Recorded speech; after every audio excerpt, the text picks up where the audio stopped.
Bonjour messieurs. Bonjour. Comment ils vont Michel? Ça va bien toi? Bien, impeccable.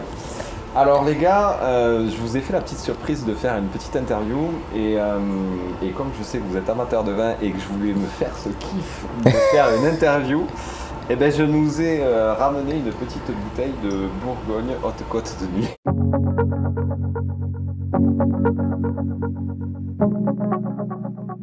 Je sais que vous adorez ça. Donc pendant qu'on va parler, on va boire l'apéro en même temps si vous voulez bien. Alors le but de cette interview, c'est un podcast qui s'appelle Dans la tête d'un entraîneur.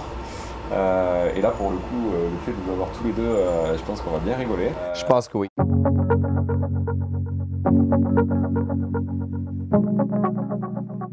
Alors le fond en fait, c'est pas parler de votre activité professionnelle en tant que telle, mais plutôt de votre parcours en fait. L'idée, c'est un petit jeune qui vient d'être diplômé et qui voit un Mathieu Boulet ou un Mathieu Bouchard se dire comment ils ont fait pour en arriver aujourd'hui jusque-là. Donc on va essayer d'identifier un tout petit peu ces parcours. Et pour vous lancer, je vous propose de vous présenter l'un l'autre. Et pour le coup, on va inverser les choses. Tu vas présenter Matt Bouchard, Matt Boulet.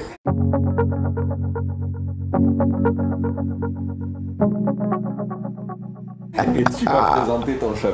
Ah, c'est cool. Pendant que je commence à servir le verre. Donc je vous en prie, vas-y, attaque et tu le présentes. Ben bonjour tout le monde. J'ai l'honneur de vous présenter mon ami Matt Bouchard, que je connais quand même depuis plusieurs années. Et ce que j'ai toujours aimé chez Matt, en fait, c'est sa rigueur et le fait que, finalement, il y a eu des modes au courant des années, par exemple, en nutrition. Et Matt, ça n'a jamais été un gars de mode.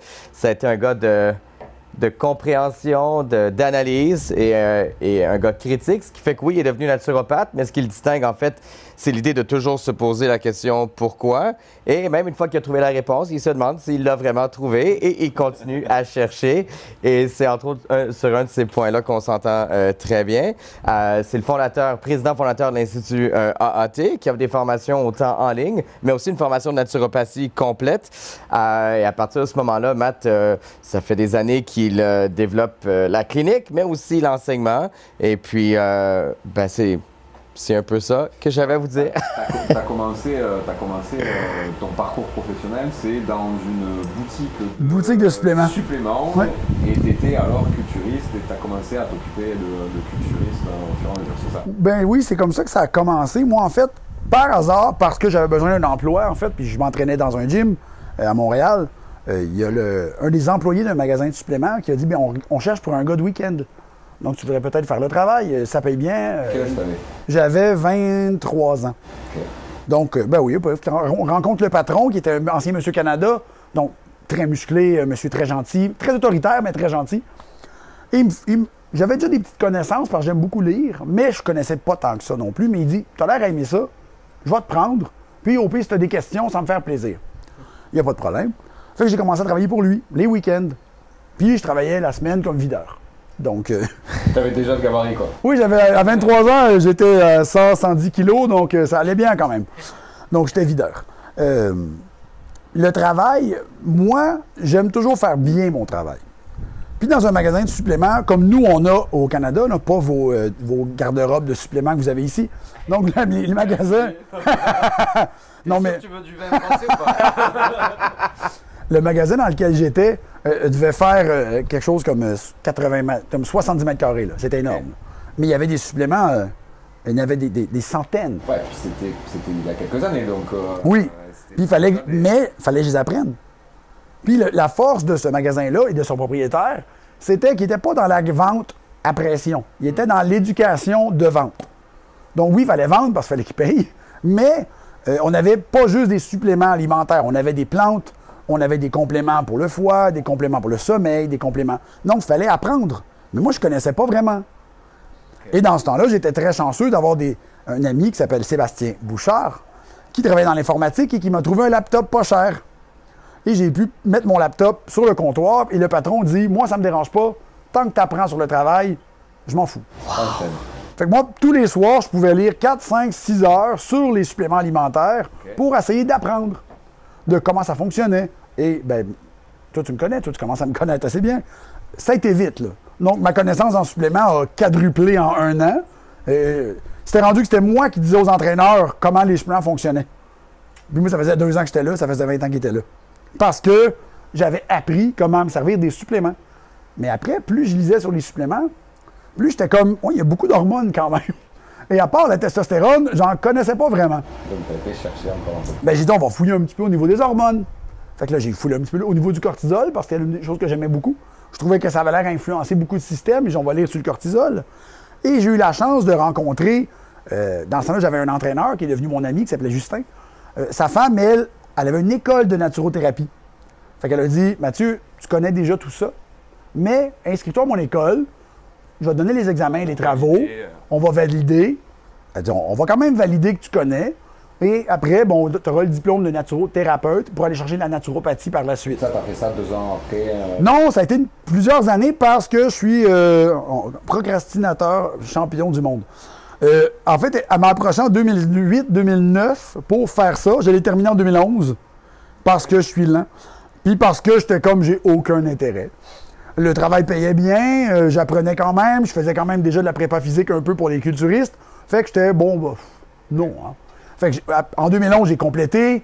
Elle a dit, t'as été vraiment lent, mais bon.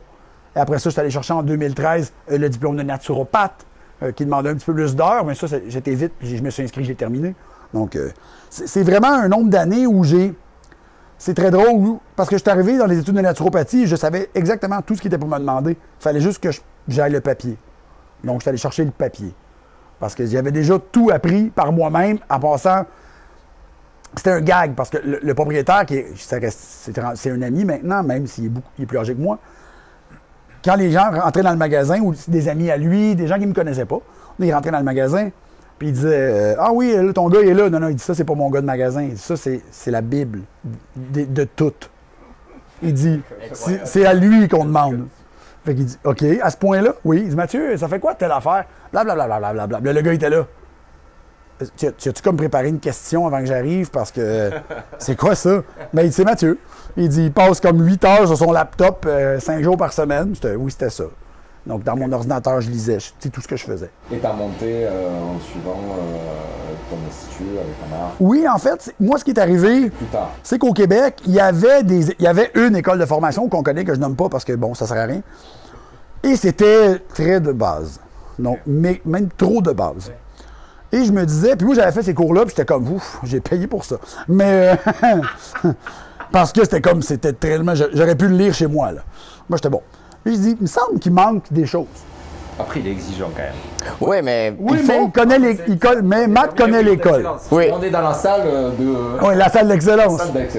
Donc, j'ai monté mon premier cours sur le stress.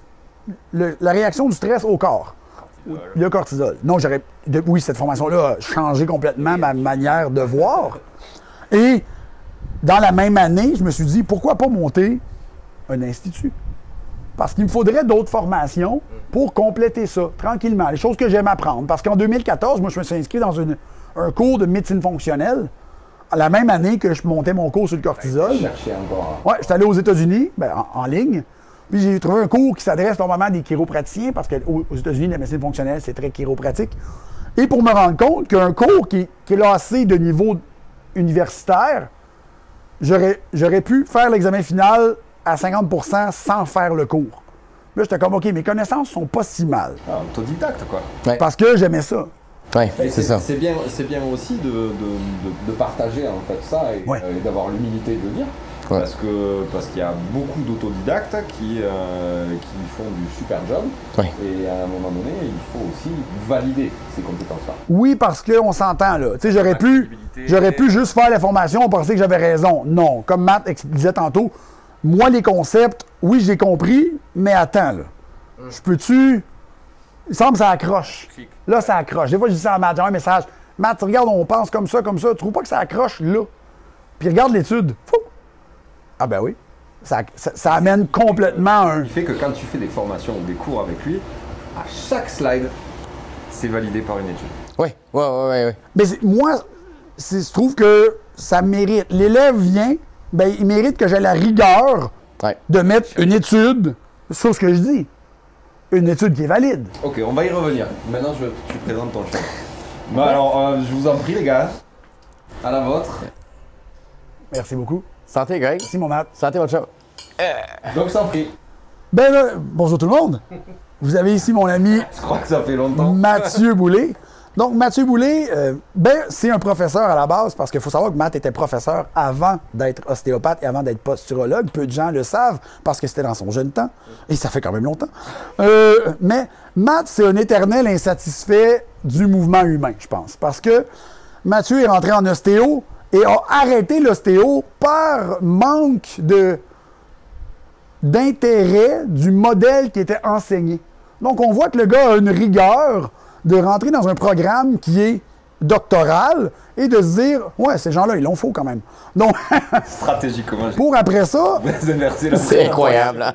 aller dans le CIES, parce que c'est comme ça que tu as progressé. Tu sais, je te connais quand même. Hein? Donc, il est allé au CIES avec Dr. Bricot pour aller apprendre ce qu'on appelle la posturologie. Donc, au lieu d'isoler au niveau articulaire et musculaire, apprendre qu'est-ce qui gouverne ces mouvements-là, pour après retourner en ostéopathie avec un œil de posturologue. Alors, quel âge tu avais quand tu as commencé l'ostéo? Mi-vingtaine? Ah ouais, d'accord. Donc, tu as commencé à enseigner très tôt, alors. Ouais, mi-vingtaine. Mais après, c'est ça. Donc, j'étais déçu, en fait. C'est ça, j'étais déçu. C'était du dogme. L'ostéopathie, à ce jour, c'est du dogme. C'est de la culture, en fait. Ben, c'est pour ça que tu as fondé ton institut. Ouais. Parce que Matt, il y a l'Institut IP, mais l'Institut IP, c'est venu d'une insatisfaction. Comme moi, c'est exactement le même. On a le même motivation, là. Donc, la motivation vient d'une insatisfaction. Pas que les gens étaient pas bons. L'ostéo, c'est formidable. Moi, les ostéos, je les adore pour comprendre l'anatomie, le mouvement, les tendons. Je réfère des élèves pour des trucs très précis parce que ça marche. Ouais. Mais il y a une insatisfaction dans la compréhension parce que ça reste une science qui est incomplète. Ouais. Tu sais, si on pense pas qu'il y a un contrôle en haut, ben, j'avais donné une conférence dans une école d'ostéo. Je leur expliquais, si tu penses que ta vertèbre T5 se déplace tout le temps parce qu'elle se déplace tout le temps, oui, t'attachais après quoi à la T5? Ben, l'œsophage. Donc, t'as pas pensé qu'il y a peut-être un problème à l'œsophage, donc? Mathieu, c'était de voir un peu plus loin, mais il avait quand même l'humilité de savoir que ben, les ostéos, c'est quand même des champions en anatomie et en neuromusculaire, donc c'était une très bonne idée de faire l'ostéo pour tout voir et après faire un anamnèse avec l'Institut IP. Comment tu as été. Quel type de formation tu as été chercher? Parce qu'à l'époque, la neuro, et tu fais partie des premiers instituts à travailler vraiment spécifiquement sur de la neuromotricité. Ouais. Qu'est-ce que tu as été chercher? Chez qui tu as été chercher? Je sais que chez Charles Poliquin, tu as travaillé beaucoup avec lui aussi. Est-ce que ça t'a guidé, orienté sur des études? Pas Charles, parce que Charles était très biomécanique dans son modèle d'application, ce qui était tout à fait correct. Mais tu vois, Charles avait aussi eu l'humilité, en 2014, de reconnaître que finalement, le système nerveux, c'était plus qu'un système qu'on pouvait taxer en entraînement. C'était aussi un système qui était en charge des contractions musculaires. Et que justement, quand on parlait de recrutement musculaire ou d'asymétrie musculaire, ben, peut-être qu'il fallait justement impliquer le boss qui était le système nerveux. Et d'où son ouverture dès 2014 sur la posturologie et puis les techniques neuromotrices. Mais moi, je me suis fait former par des chiropraticiens américains qui, eux, bossent là-dessus depuis les années 80, en fait. C'est juste que leur intérêt, c'est souvent et surtout de traiter des gens qui sont malades. Moi, l'intérêt que j'ai vu, c'était de transférer des compétences qui étaient celles-là vers le domaine de la performance. Parce que quand on avait un muscle tendu en athlétisme, ben on étirait le muscle. Mais quand c'était chez quelqu'un qui avait une pathologie, on pensait au cerveau. Pourtant, c'était le même muscle. Et c'est là où je me suis dit, il y a sûrement un transfert de connaissances qui peut se faire et qui peut bénéficier les athlètes. La formation maths au niveau musculaire, c'est ce qui t'a permis aussi de travailler avec des sportifs de haut niveau? Oui, mais en fait, c'est que j'ai voulu apprendre pour tester, pour voir ce qui fonctionnait et jusqu'à quel point. Ce qui fait qu'aujourd'hui, j'ai appris un paquet de techniques plus musculo-squelettiques. Alors, les gens qui se disent, ouais, mais Matt, de toute façon, il n'y a que le neuro qui l'intéresse, mais c'est pas par défaut. C'est parce que j'ai essayé d'utiliser mes mains pendant des années et pas juste avec de l'ostéo. Donc, oui, les techniques d'activation musculaire, de relâchement myotensif. Je veux dire, j'ai tout essayé pendant des années. C'était à la mode aux États-Unis. En plus, c'était à la mode. Aux US, ouais. beaucoup travaillé dessus et les sportifs demandaient ça aussi. Alors, tu vois, Charles Poliquin avait beaucoup fait connaître l'Active Release Technique, donc j'étais allé apprendre l'Active Release Technique. Après, quelques années plus tard, c'était le Muscle Activation avec Roscoff. Évidemment, j'étais allé apprendre ça aussi. Donc, il y a eu une époque où je faisais 0 neuro, où je combinais ostéo, Active Release puis Muscle Activation. Donc là, je m'étais dit, peut-être que je suis juste pas très bon, mais au moins j'ai un bon bagage de techniques qui sont très complémentaires. Alors je me suis dit, alors c'est là où je me dis, j'ai vraiment testé le truc à fond pour savoir, quand j'utilise mes mains et que mon patient il est couché sur une table, qu'est-ce qui est possible et qu'est-ce qui ne l'est pas.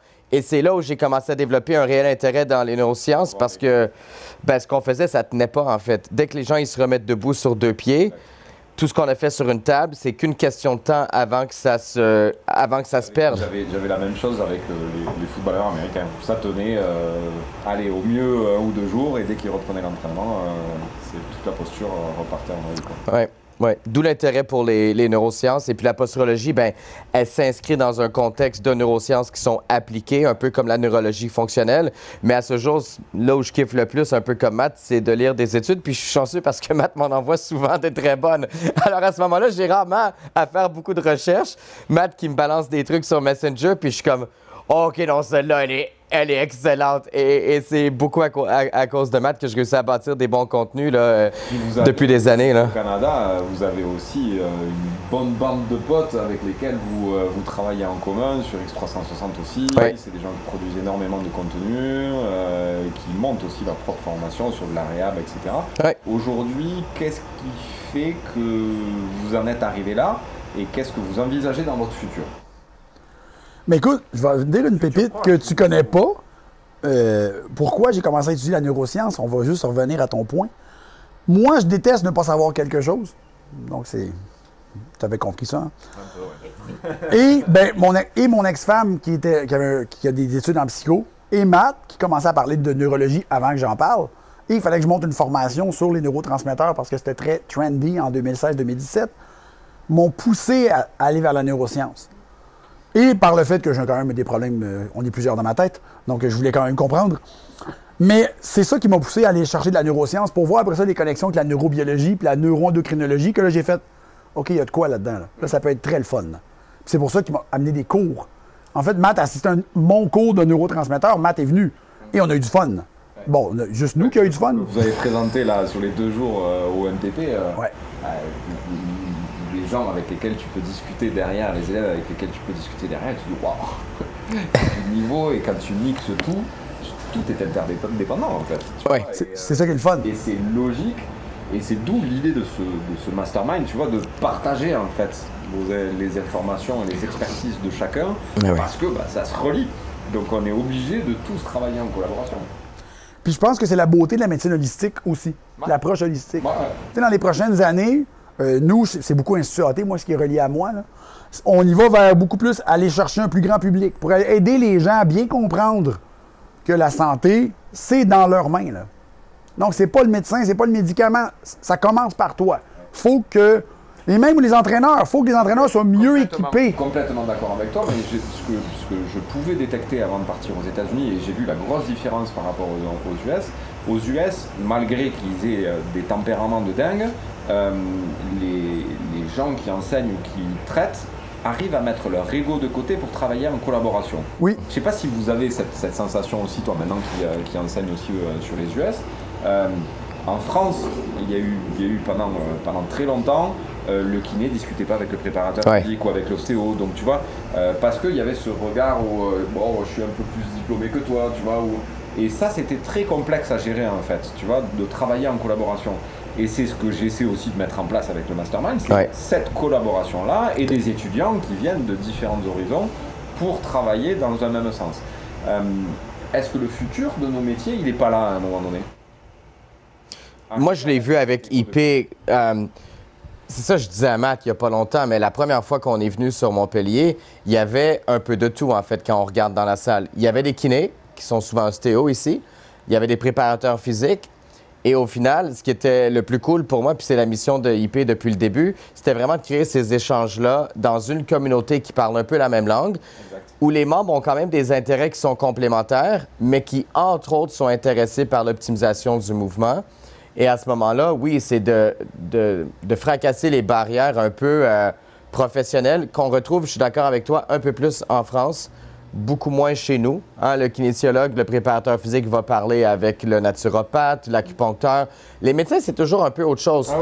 Mais ici, c'est vrai que après, l'idée, c'est ça, c'est de créer des mouvements pour que ceux qui s'y intéressent, puis ceux qui s'intéressent réellement à améliorer le sort de leurs patients ou de leurs clients, qu'eux autres, ils vont se rendre compte rapidement, si ce n'est pas déjà fait, qu'ils ont en fait pas le choix. Ouais. Ils ont en fait pas le choix. Tout au long de la présentation, je parlais de maths parce que je disais, OK, oui, on peut améliorer le mouvement, mais OK, oui, mais si X ou Y ne fonctionne pas, si on n'a pas les ressources énergétiques pour créer un geste, eh bien, ou si on ne peut pas le créer pendant un certain temps, pour une certaine durée, il faut aller voir tout ce qui est, tout ce qui appartient à l'environnement interne. Et c'est là où c'est impossible de ne pas collaborer quand on a vraiment à cœur le résultat. Donc, c'est nécessaire que ça, d'une façon ou d'une autre, puis ce que tu as créé, ce qu'on essaie de faire depuis des années, c'est ça, c'est de créer des échanges, en fait. Oui, on donne un contenu, mais je pense qu'on fait tous beaucoup plus que ça, en fait. Oui, d'essayer de fédérer un maximum. Et une chose dont je me suis aperçu aussi, c'est que vous avez pu le voir aussi au Canada, il y a eu toute une longue période où les gens étaient esselés, en fait. Et là, depuis... alors le Covid a peut-être aidé aussi là-dedans, mais les gens se sont regroupés par communauté et donnent beaucoup plus d'importance, en fait, à cette « j'appartiens à quelque chose ». Moi, j'ai toujours pensé que c'était essentiel. De travailler justement en collaboration les uns avec les autres et de ne pas être esselé dans sa pratique parce que forcément au bout d'un moment tu tournes en rond et tu restes dans ta zone de confort. Comment on pourrait aujourd'hui développer encore plus ça? On le fait aujourd'hui. Vous venez ici, il y a des gens comme Lucas qui vont se former aussi au Canada. Comment on pourrait encore plus mettre ça en avant? Vous avez des idées? Ben, c'est certain que, encore là, on parle d'une question d'arrêter d'avoir peur d'avoir l'air niaiseux. Exact. Parce que c'est beaucoup ça, beaucoup dans l'ego, là. Tu sais, puis au Québec, on le voit énormément, là. Autant au Québec, on a la difficulté avec les gens qui veulent surtout se vendre et pas vraiment apprendre. Là, je pense que c'est un défaut. Du marketing. Oui, on a parlé du marketing excessif. Mais bon. Versus le niveau de compétence. Après, tu as aussi les gens qui pensent vraiment, qui sont vraiment meilleurs qu'ils sont. Tu sais que, mais j'en sais assez. Attends une seconde, là. Je ramasse tes clients des fois et ouf. Attends, là, tu connais que ça? Oui, c'est pas méchant, là. Je veux dire, je serais satisfait que tu connaisses un petit peu plus que ça quand même. Là, t'es en dessous, là. Tu sais, c'est... Il y a... tu vends un service qui est supposé être au prix qui est bien, là. Ta connaissance l'est pas, là. Donc, c'est correct, mais ton tarif de bord devrait descendre. Parce que ce que tu vends, finalement, ça vaut pas ce que les gens payent pour. Mais est-ce que, par exemple, cet exemple de mec-là, est-ce qu'il va avoir l'humilité de dire « OK, je viens me former ». S'il fait assez d'argent, non. C'est ça le défaut. C'est ce que je vois, là. Je le vois. Puis, je suis pas contre le marketing, zéro. Après, on en parle souvent. Il y a aussi qu'il y a eu plusieurs années où je pense que ces gens-là n'étaient pas non plus guidés à savoir comment développer leur entreprise pour être rentable. Donc, d'une part, je pense que c'est nécessaire. Oui. Après, en ce moment, c'est en train de prendre beaucoup de place. Et peut-être qu'à ce moment-là, il y a en ce moment un déséquilibre entre je dois savoir et je dois être capable de me faire connaître. Et je pense que je pense qu'il y a moyen de faire les deux. Il faut trouver un équilibre. Il faut du marketing. On parlait de ça avec Nat précédemment et ça pullule là. Il en faut. Sur les réseaux sociaux. Oui, les coachs de coach là. C'est des coachs de coach ou des experts et le mec il a fait 3 formations et il y a 2 ans d'expérience. Exact. Il se détermine expert direct et le transfert mais le peu de compétences en faisant du copier-coller par rapport à ce que j'ai appris. C'est ça. Il n'y a pas eu ni d'expérience, ni une réelle expertise derrière qui te permette de sortir quelque chose, un vrai contenu, et pas du copier-coller de ce qui est déjà fait. Donc, est-ce que c'est justement le client qui, au fur et à mesure, va faire la différence? Mais le client, lui, il n'est pas averti. Je le vois aussi sur ne serait-ce que le petit marché parisien. Aujourd'hui, ils sont pas capables de faire. Le client n'est pas capable de faire la différence entre un coach à 160 ou 180 euros qui va avoir 20 ans d'expérience et le petit jeune qui a juste son diplôme parce que il a fait une formation basique non diplômante d'État et qui a vu 4 vidéos sur internet, qui a fait un peu de muscu et qui va vendre une prestation à 40 euros. Donc je je pense que c'est à nous aussi à éduquer nos clients. La responsabilité en ce qui me concerne nous revient toujours à savoir que de toute façon, on le dit, hein, on ne contrôle pas grand-chose, même pour nous-mêmes. Donc là, essayer d'avoir un impact sur le marché en faisant autre chose que de promouvoir ce que nous on fait, j'arrive pas à voir... tu sais, McDonald's se soucie jamais de ce que Burger King va faire. Oh, faux. Ils ont à un moment donné la campagne de pub qu'ils ont. Oui, ça c'était excellent. Burger King ou Burger King s'est servi de leur campagne. Ça paraît que j'ai pas regardé assez de... Ah, sur le nombre de kilomètres. McDo avait dit à tant de kilomètres vous pouvez trouver un McDonald's. Et je crois que c'est Burger King qui a dit nous vous faites 2 kilomètres de plus mais c'est bien meilleur. Oh, c'est fort! C'est magique. C'est de toute beauté. C'est-à-dire qu'ils se sont servis en fait d'une contre-publicité. Donc alors, c'est un exemple. Oui, non, mais c'est un très bon exemple parce qu'il y a deux façons de le faire. Alors, c'est ça. Alors, où tu parles un peu des autres, ce qu'on pourrait faire, et on pourrait, par exemple, sur les réseaux sociaux, un peu critiquer le phénomène, et je pense que ça a de la valeur. Je suis plus dans le « et » personnellement, juste parler plus fort pour dire qu'est-ce que nous, on fait, et à partir de ce moment-là, ben, influencer plus de monde. Et puis, je pense que des activités comme celles que tu proposes, où tu mets en valeur des intervenants qui, peut-être, ne sont pas les plus présents sur les réseaux, mais qui, à la limite, ont une certaine profondeur, des années d'expérience, ben c'est peut-être la meilleure façon de faire, en fait, pour justement... oui, puis créer un équilibre dans le marché où les gens, ben s'ils veulent du fast-food, ils vont avoir, peu importe, hein, que ce soit Burger King ou McDo, ou ben s'ils veulent un steak avec... tu sais, des frites avec la sauce un peu fancy, ben là, au moins, ils savent que ça existe. Après, je pense aussi qu'il y a de tout pour tout le monde. Oui, exact. Et ça, je pense que c'est correct aussi. Mais c'est ça. Après ça, il faut être capable que les entraîneurs... Tu sais, comme c'est drôle, j'avais un entraîneur qu'on connaît qui s'appelle Simon, qui m'a écrit. Il dit, il faudrait que je te réfère une de mes clientes. Elle a un problème que je comprends pas. Ouais. Et ça, là, tu peux pas croire à quel point je respecte un entraîneur qui fait ça. Moi, un entraîneur qui fait ça, qui me contacte lui-même, il dit, il faut que je t'envoie un client, il y a un problème que je ne comprends pas. Wow. Quand tu vas me poser une question, je vais répondre. Oui. Oui, c'est ça, oui. Et tu le fais. Et je le fais. Et je le fais. Tu envoyé des messages en te disant je comprends pas ça et même si je t'envoie pas le client. Ouais, voici la réponse. Très rapidement, je prends 5 minutes pour me répondre. Exact. Ça, je pense que c'est la bonne démarche à faire. Et c'est peut-être, tu vois, via les réseaux sociaux ou via des groupes comme on monte, qu'il faut s'entraider et jouer sur ça. Oui. Regarde sur IP, c'est pareil, le groupe de IP, tu poses une question, en l'espace de 2 heures, tu as 40 réponses. Quoi. Donc, j'ai même plus besoin de répondre. Non, c'est bien. Honnêtement, je trouve ça ridicule de répondre parce qu'il y en a plusieurs qui, un peu comme tu as vu aujourd'hui, ceux qui ont déjà fait un peu les formations, dès qu'on pose une question, on a l'impression que c'est moi qui parle. Des fois même, c'est mieux. Hein? Des fois même, je serais gêné de répondre parce que je me dis... Il y a un degré de précision ici qui dépasse un peu ce que je peux faire. Mais tu sais, il y a des fois où j'ai pas encore pris mon premier café. Donc, tu sais, c'est parce que vous avez 6 heures quand même d'avance sur nous, là. Donc, moi, en général, quand moi, je me lève le matin, je me vois encore connecté. Donc, j'ai dit, putain, ils sont pas couchés. Mais donc, c'est ça. Mais oui, donc, c'est de bâtir des communautés. Et puis, de savoir que, ben c'est une question de volume, hein? Il y a une masse critique, je pense, pour tous les mouvements. Et à partir du moment où tu as un certain nombre de personnes qui vibrent sur ta fréquence ou sur une fréquence qui est bonne, alors nous, on essaie de créer des bonnes fréquences, à partir de ce moment-là, il y a de tout pour tout, hein? Oui. Ouais, mais tu vois, c'est aujourd'hui essayer de chercher forcément la qualité de l'information, parce que essayer de faire le tri dans toute cette information des réseaux sociaux. Et tu vois, je me régale à le lire au quotidien. Ouais. Tu postes quasiment... ouais, pratiquement tous les jours ou aux 2 jours. Tous les jours. Et c'est des posts qui font du sens, avec de l'information, et de l'information gratuite. Ouais. Parce que ça aussi, c'est important. Et une information gratuite de qualité, il y en a peu, quoi. Donc, ça, c'est... Peu? Souvent, c'est de la pub, c'est tout. Là. C'est... Ouais. Il y en a presque plus, en fait. Bah.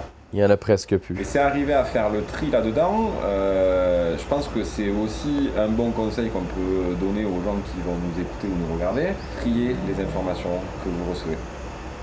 Je ne fais que ça, de supprimer des posts pour avoir un fil d'actualité qui ressemble à quelque chose. Moi aussi. Et éviter de perdre du temps, en fait. Parce que c'est chronophage sur les réseaux sociaux. Ouais. Et tu te rends compte que finalement, tu passes d'un poste à un autre, et tu n'as rien appris de concret et qui t'a fait progresser en fait, dans ta journée ou qui t'a enrichi. Vous avez autre chose à rajouter sur cette façon de concevoir votre métier ? Il est très bon ton vin en passant. C'est vrai qu'il est bon. Il est vrai? vraiment bon. Non, non, ben, on prend notre... Bon, regarde, t'es bien. Ça va te faire un petit pic d'insuline.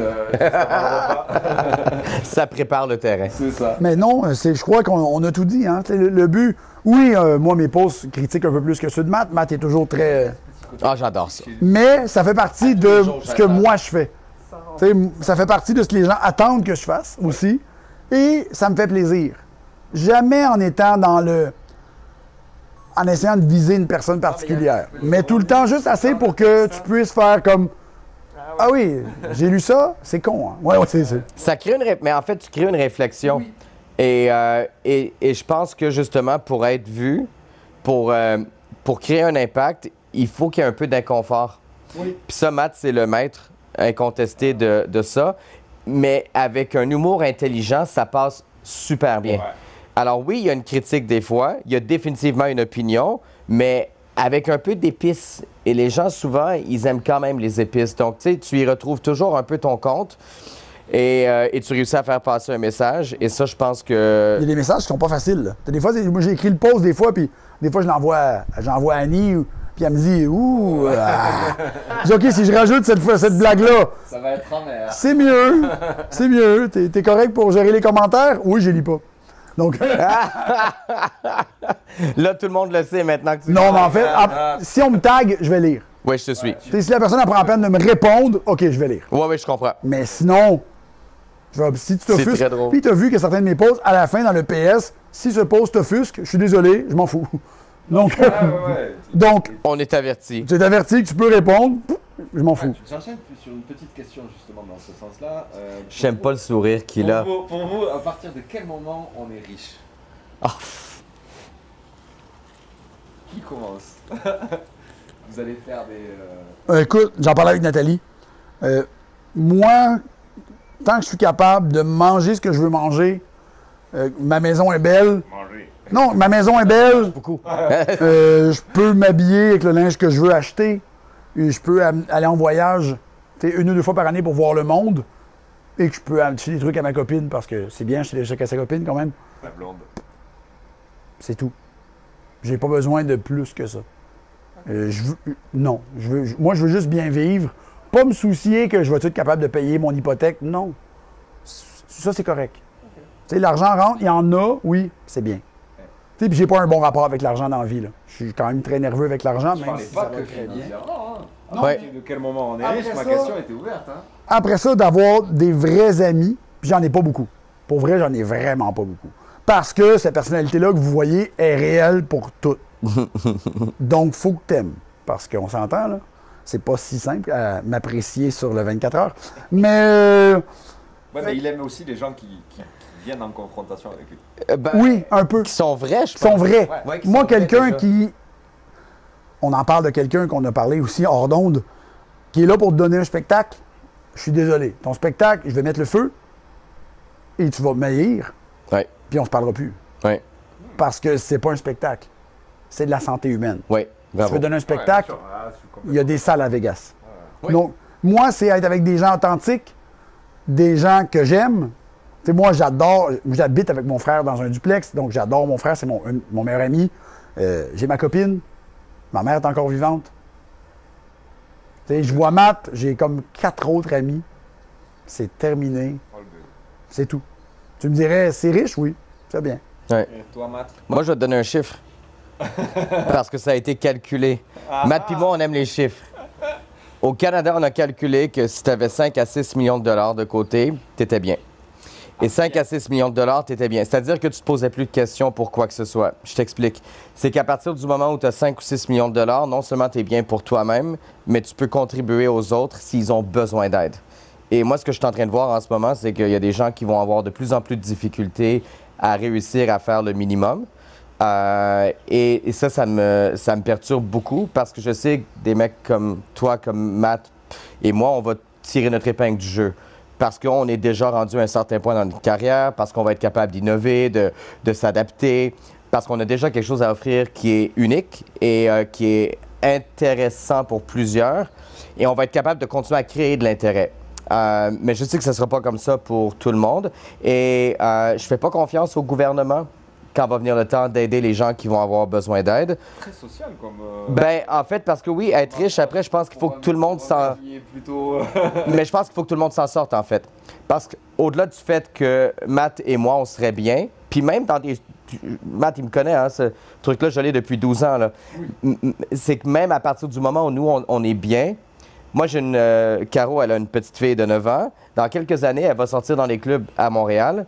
Et je vais être capable de penser que peut-être elle peut sortir et que c'est sécuritaire et que j'ai pas besoin de la suivre et d'être pas très loin, caché, pour m'assurer qu'il lui arrive rien.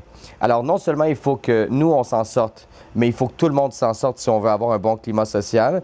Et comme je fais pas confiance au gouvernement pour le faire, moi, il faut que je ramasse des sous et je vais pouvoir les réutiliser pour en fait aider ceux qui en ont besoin. C'est comme ça que je le vois. Alors 5 à 6 millions, ça paraît comme étant beaucoup. Je crois qu'il nous dira le jour, les gars, c'est bon, je suis à 5.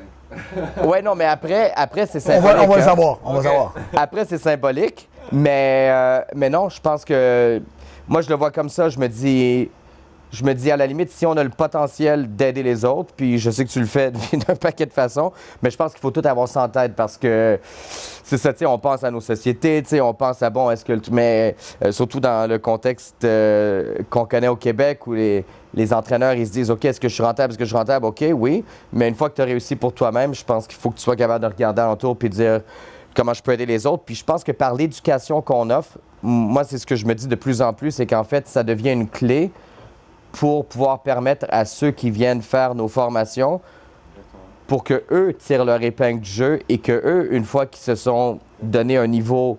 c'est la pyramide de Maslow, hein? On réinvente rien. Et que là, eux, ils peuvent se retourner de bord et dire, OK, ma mère a besoin de quelque chose, ma sœur a besoin de quelque chose, mon voisin a besoin de quelque chose. Parce que j'aimerais penser qu'avec les impôts qu'on paie, ça va nous revenir.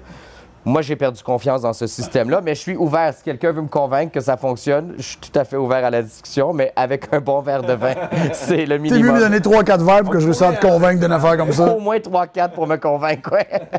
On enchaîne sur une autre question. Quel est votre pire souvenir et votre meilleur souvenir dans votre carrière? On y va pour le pire. On attaque avec ça. Ouais. Ton pire souvenir dans ta carrière? Mon premier partenaire de carrière pour l'Institut AT, il a fallu que je le mette dehors parce qu'il faisait du plagiat de matériel. J'en veux pas, je te remercie beaucoup, c'était assez pour moi. Merci. Il faisait du plagiat de matériel. Ah oui. Et ça faisait 1 an que je donnais le matériel et que je le vendais. Donc, il a fallu que je reprenne toutes les formations et en lui mentionnant là, que j'avais trouvé que c'était du plagiat et lui ne m'a jamais remboursé. Là. Ok, pire souvenir. Et jusqu'à maintenant, on se parle encore toujours plus. Donc, tu sais de qui je parle. Ah ben oui, OK, là, je viens de comprendre. Ben oui. OK. Moi, je le payais pour qu'il produise du matériel et le donner. Et tout le matériel qu'il me redonnait, c'était du plagiat. Donc, après y avoir filé environ 7-8 000 euros, il a fallu que je lui dise. Il disait oui. Ben, il dit oui, mais j'ai pas le temps. Et l'argent? Ben, mais là, ça valait ça. Ben oui, ça valait pas 8 000 euros. T'as rien fait. Ouais, donc déception. Très grosse déception. Et je te dirais que meilleur souvenir, juste la première année de commencer à donner les formations, quand j'ai vu qu'il y avait autant d'intérêt. Mm-hmm. Tu sais, la première formation que j'ai donnée en classe, il y avait 54 personnes. Je sais pas si tu le sais, c'est énorme. Le kiff de sortir et de te dire, Au Québec, wow. C'est énorme. C'est le maximum. Tu n'auras pas plus que ça. Parce que la salle était pleine, il n'y avait plus de place. Là, j'étais comme, OK, ça c'est... Wow, OK, c'est bien. C'est certain qu'après, invité au IFNR, celle-là a fait le petit velours intéressant quand même, parce que c'est une organisation internationale avec des médecins et techniquement... Là, vous avez été à Vegas. Oui, Ouais. techniquement, j'ai pas de diplôme, Matt non plus, parce que ça vaut rien nos diplômes aux États-Unis. Ils nous invitent seulement par compétence. Ah, donc ça veut dire que C'était un bel honneur, honnêtement. t'es dans le viseur, quoi. Et tu fais, oh, OK. Et te faire dire par les présentateurs, te dire, oui, on n'a pas vraiment tout suivi. Ok. C'était le niveau d'aujourd'hui, en fait. La moitié des slides étaient dans la présentation d'aujourd'hui. Adressé à des médecins. Ouais, adressé à des chiro. Puis on fait comme, OK.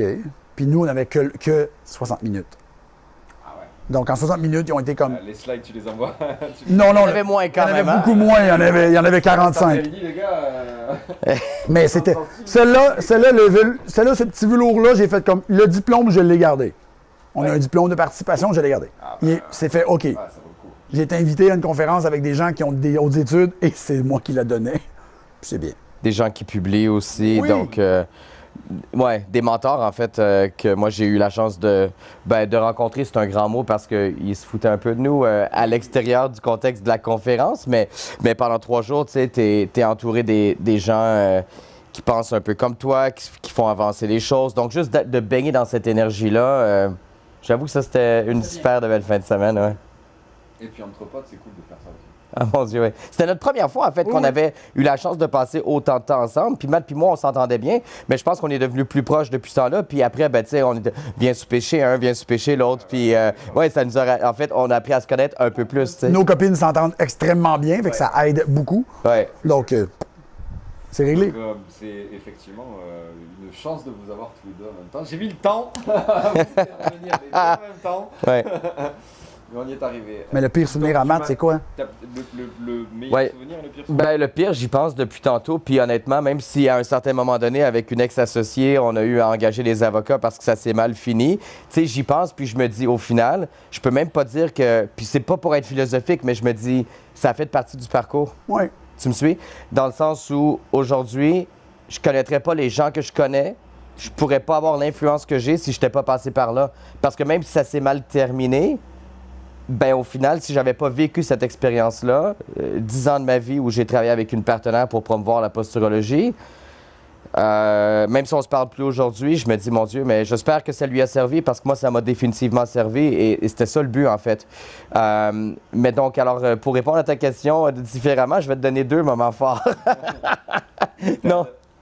Hein? Oui, le TED, en fait. Mais le TED, ça a été traumatisant parce que ça a été le genre de truc qui m'a obsédé dans le sens où, pour la première fois de ma vie, pour tout ce qui pourrait être présentation, j'ai vraiment eu le trac. Lorsqu'en temps normal, pour moi, c'est une expérience qui est plaisante. J'avais vraiment très hâte de finir, de jouer ce jeu-là et de passer à autre chose, et je le referai pas. Je le referai pas parce que le TED, bon, pour ceux qui le savent, c'est en direct, et il n'y a pas moyen de reprendre si tu te trompes. Alors, on m'avait donné jusqu'à 15 minutes pour parler de ce que je voulais, mais moi, après 7, j'avais considéré que c'était fait, hein, parce que plus tu parles, plus ça risque de ne pas être exactement comme tu veux. Et je savais que c'était un one-shot deal. C'était en 2016, donc j'étais pas connu comme je le suis aujourd'hui. Alors, c'était un tremplin. J'étais tout à fait conscient de tout ça. Alors, mais c'est pendant des mois et des mois où, sans cesse, dans la voiture, dans la douche, je répétais le script parce qu'en plus, on te demande de donner ton script avant de parler. Ouais, donc c'est... Ce que je ne ferais jamais. Je pense pas qu'ils appellent la police si tu dévis. Non, mais tu me suis? Mais c'est quand même que, après, moi, je respecte quand même pas mal, peut-être trop les règles. Mais donc, alors, j'avais appris par cœur le script. Ah non, c'est une expérience de fou. Donc, après, oui, non seulement je le regrette pas, mais je suis content. Alors oui, c'était... mais dans les minutes qui ont suivi, j'ai fondé l'Institut IP, comme je le disais pendant le cours. Puis ça, vraiment, ça a été l'expérience de ma vie parce que ça m'a permis de rencontrer des gens comme toi, mais des gens de partout au monde. Et les gens ont beaucoup appris, mais en fait, la vraie vérité, c'est que moi, j'ai appris énormément. Et ça, c'est riche, mais ça vaut plus que 5 ou 6 millions, en fait. Parce que 5 ou 6 millions, chez moi, dans mon sol, à Mascouche, à pas vous connaître, entre les deux, sérieusement, je choisis les expériences que j'ai. Donc, vous voyez? Non, mais le pire, c'est que c'est vrai. Parce que ces expériences-là, en fait, quand je retourne à Montréal et que je suis vers un client et que j'ai à l'aider, j'ai en tête toutes les discussions, en quelque part, que j'ai eues avec toi, avec les autres. C'est plus de 400 personnes qui viennent d'horizons qui sont complémentaires. Mais je suis bien meilleur dans ce que je fais maintenant à cause de vous. Mais ça, c'était l'idée de IP, puis c'était que tout le monde puisse prendre part à ce jeu-là et que tout le monde puisse en bénéficier, les échanges, en fait. Donc, IP et puis le TED, pour moi, ça a été 2 événements clés qui ont un peu défini le cours de ma vie, en fait. Oui, puis ça se voit, c'est ce que nous disait Julien tout à l'heure quand on était dans le couloir et qu'on vous regardait bosser et faire votre présentation. Je lui dis, tu sens que c'est des mecs qui sont faits pour ça, en fait, parce que vous kiffez vraiment cet instant-là. Ouais. Et vous ressortez pas de là en étant épuisé ou quoi que ce soit. C'est au contraire, ça vous régénère, vous êtes en interaction constante avec vos élèves. Et ça, c'est super plaisant. Donc, merci d'être venu jusque-là. Ben, merci pour l'invitation. Hein. Vraiment. On enchaîne sur d'autres petites questions. À chaque fois qu'il y a ce sourire-là, je me dis, les questions, ça se corse, là. Alors, c'est quoi votre super-héros? Lui, on lui pose même pas la question, c'est Superman, on le sait. Oh oui. Mais pour quelle valeur tu choisis Superman? En fait, c'est l'idéal. L'idéal. Parce que, tu sais, ils disent Truth, Justice and the American Way. Ben, on va dire Truth and Justice. Parce que The American Way, on s'en fout. Mais le Truth and Justice, le personnage ou l'icône de Superman. Puis ça, c'est très drôle parce que c'est Batman qui a les meilleures réflexions sur Superman. Si tu lis dans les comics. Parce que Batman est un génie. Et Batman, dans une réflexion, dit « C'est très drôle que c'est le seul d'entre nous qui est techniquement un extraterrestre, mais c'est le personnage d'entre nous qui est le plus humain. » Ah! Ça, c'est fort. Il dit, puis dans une autre réflexion, il donne, il parle avec, je pense qu'il parle avec Green Lantern, puis il dit, compte-toi chanceux que lui soit dans notre équipe. Parce que sinon, ça irait mal. Puis c'est un peu, tu sais, je suis pas super-héros, mais je me dis tout le temps, si on veut pas être droit, si on peut pas être honnête, et je peux pas me servir de mes capacités pour faire quelque chose de mieux, ben je vaux pas plus que, tu sais, je veux dire, c'est pourquoi j'existe. Tu sais, puis c'est une discussion que j'ai eue, puis puis c'est un, en fait, ça me drive et ça m'a hanté pendant des années, pour plein de raisons. Et Annie, ma copine, m'a aidé énormément avec ça. Sur le fait de, Matt, t'en fais assez, là. Arrête de penser que tu pourrais en faire plus. Parce que tu vas te tuer.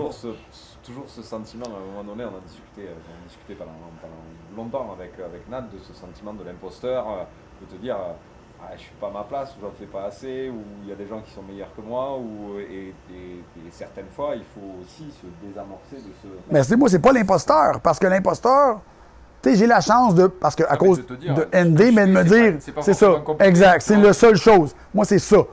Elle dit oui, mais ce que tu fais, c'est peut-être pas compliqué, mais personne ne le comprend comme toi, tu le comprends, par exemple. Elle dit il faut que tu ailles chercher des mecs qui ont des doctorats avec des spécialisations pour être capable d'avoir une discussion d'égal. Parce qu'elle dit sinon, la discussion, tu prends le dessus puis c'est plus une discussion. Mais elle dit souviens-toi de ça. Là. Elle dit c'est ça. Fait que depuis, je te dirais, ça fait quelques mois. On a eu une grosse discussion il y a quelques mois. Ça, c'est cool. Puis j'ai fait comme, c'est vrai. Est-ce que tu es en train de prendre un verre de vin en même temps? On marchait sur le bord de l'eau dans mon coin. Ça aide. Puis on a discuté de ça. Bravo. Super-héros. Écoute, puis je sais que Matt pourrait répondre la même chose parce qu'on en a parlé, mais mes parents, honnêtement, c'est vraiment un truc de fou parce que plus je vieillis, plus je me rends compte que je suis à peu près la copie conforme. Puis... J'ai adoré le texte de La Bonne Fête, Papa. Ouais, mon père, en fait, que Matt connaît bien maintenant. Ouais. C'était très émouvant, tu vois, à lire et te dire, ouais, effectivement. Ouais. Cette rigueur que les hommes ont déjà eue, que je sais que Matt puis moi, je te connais assez bien. La fierté de dire que justement, on fait pour soi, on fait pour les autres, de contribuer. L'idée de recommencer à chaque jour le truc et de toujours essayer de faire un peu mieux. Et là où j'essaie de ressembler un peu plus à mon père, c'est dans l'idée de se plaindre moins. Oui. Je me plains trop souvent. Et je regarde mon père sur toutes les années, 43 maintenant, où il nous a élevés, puis je me dis, mon Dieu, mais mon père s'est jamais plaint de rien. Et ça, j'avoue que je me sens incompétent souvent à ce niveau-là. Je regarde Caro, je regarde la petite, puis je me dis, Matt, fais juste fermer ta gueule. Ouais. Tu as la chance de vivre avec des gens que tu adores. Ouais. Puis si tu veux vraiment reproduire, et à la limite, on veut toujours faire un peu mieux, ou en fait, oui, je pense que ça nous représente bien, de dire, moi j'ai reçu X, je veux donner Y. Puis Y, c'est avec un peu d'intérêt. Donc, pour moi, ça m'habite à tous les jours. Là. Donc, quand on est un peu plus fatigué, quand ça nous tente un peu moins, je me dis, OK, ouais. C'est ça le reminder. Ouais, puis ça fonctionne rapidement. Ça fonctionne assez rapidement. Ouais. Ça clique vite. Si vous aviez un conseil à donner à l'adolescent que vous étiez, ça serait quoi? J'ai pas fait beaucoup de conneries, mais ça serait... Trouve quelque chose que t'aimes plus vite. Parce que moi, ça a été très long avant que je m'oriente vers ça. Tu sais, le magasin m'a aidé énormément parce que ça m'a orienté vers les suppléments. Mais je te dis, tu m'aurais dit à 23 ans, tu veux faire quoi? Je m'en fous. Je veux juste payer mes billes. Tu sais, t'avais pas trouvé ton pourquoi. Non, ça a été très, très... Puis en fait, c'était une discussion que j'ai eue avec Annie, puis c'est la dernière discussion qu'on a eue. Moi, j'ai allé à l'école, je suis allé à ce qu'on vous appelait la fac, et j'ai arrêté. Parce que j'étais comme... Premièrement, les profs sont lents. C'est long. Je pourrais enseigner ton matériel si tu me donnes le matériel, parce que c'est pas impressionnant. Et qu'est-ce que je vais faire avec ça? Donc, j'ai arrêté. Je suis allé travailler. Mais les travails que je faisais, j'étais comme, mais ces gens sont cons. Et trouver sa zone de génie, ça prend du temps. C'était long. Parce que Maturé. je trouvais que les gens, j'allais travailler des jobs pour le diplôme que j'avais, puis j'étais là, mais ils sont cons. Ce qu'ils font, c'est pas logique, ça fait pas de sens, c'est long, c'est lent, c'est pas efficace. Mais quand on discute, non, OK, c'est peut-être moi qui comprends pas. Donc, on ne sait pas. Puis, pour me faire dire par mon père, qui était, pour me dire, je comprends pas pourquoi tu fais rien. Parce que mon père était comme moi environ. Des capacités. Tu sais, il dit, tu es capable de tout faire. Tu vas à l'école, tu peux corriger le prof, puis pour toi, c'est comme a walk in the park. Puis tu fais rien. Fait que mon père, jusqu'à temps qu'il comprenne, quand j'ai eu comme 34, que là, avec l'Institut, là, il a fait. À partir du moment où tu avais trouvé ta voie, mais c'est ça. T'as accéléré là, le process. Ça l'a accéléré, je le sais. Toi, tu donnerais quoi Comme adolescent, de se faire confiance. Moi, ce que je vois beaucoup, puis je le ressentais quand j'étais plus jeune, puis je pense qu'on l'a peut-être toujours un petit peu, mais le fait de se dire, oh, est-ce que je vais tenter ça? Est-ce que je vais jouer à ce sport-là? Ou donc, de se faire confiance et puis de se dire que des fois, si ça ne fonctionne pas, en fait, ça serait... Je pense qu'on est tellement orienté vers le succès que quand on a des échecs, on trouve ça épouvantable, quand dans le fond, ça fait partie du jeu, puis ça serait pas normal de pas vivre des échecs. Donc, peut-être de juste se dire que si on vit des échecs, ben, c'était un peu attendu, en fait. Ne pas avoir peur justement d'affronter ces échecs parce qu'ils font partie de la construction. Il va en avoir. Il va en avoir, alors, de se faire confiance, puis de... Au niveau du cerveau qu'il faudrait monter sur, sur une formation, ça. C'est Oui, on pourrait, hein? très complexe. Très, très complexe. On pourrait. Après, c'est pas de faire exprès pour en avoir plein non plus, mais c'est de dire que quand ça va arriver, il y a des gens pour qui c'est paralysant, hein, l'échec. Ils vont pas rejouer le jeu après. J'en ai discuté sur une interview avec Loane Boucher, et ça fait déjà 2 fois que je me réfère à ça. Loane me disait, moi j'ai en fait pas eu peur d'être vite dans l'action pour à la limite être vite dans l'échec mais vite rebondir. Ça veut dire que à terme, même si tu as eu plein d'échecs, tu as quand même avancé en fait. Ouais, tu vois, c'est bien dit ça. Le fait de rebondir très rapidement et le fait de ne pas avoir peur d'aller très vite dans l'action ou très vite dans le succès ou dans l'échec, lui permettait d'avoir avancé super rapidement. C'est le conseil aussi qui pouvait lui amener. Et c'est vrai que je l'avais trouvé super pertinent comme explication. Ouais. N'aie pas peur, tant pis, même si tu te casses la gueule, tu vas, quoi qu'il en soit, tu auras quand même avancé beaucoup plus vite que si tu avais attendu avant de te mettre dans l'action. Moi, j'ai mon frère qui est comme ça. Tu connais mon frère? Ouais. Mon frère est comme ça. Mon frère, lui, c'est on y va. Tout le temps. Puis j'ai dit, mon frère, Simon, t'as des couilles 100 fois comme moi. Là. Je dis, moi, mon frère, lui, c'est non, on y va. C'est pas grave, c'est quoi qui arrive. Genre, je ferai d'autres choses. C'est beau, ça. Ouais, Simon, il est incroyable. Très beau. Ouais. Où est-ce qu'on peut, donc sur Internet, sur Facebook, sur les réseaux sociaux Facebook et Instagram, moi, c'est les 2 places où je suis le plus actif. Donc, Matt Bouchard, The Holistic ND, ou sur l'Institut AT. Donc, l'Institut AT va être de plus en plus actif dans les prochains mois sur les plateformes.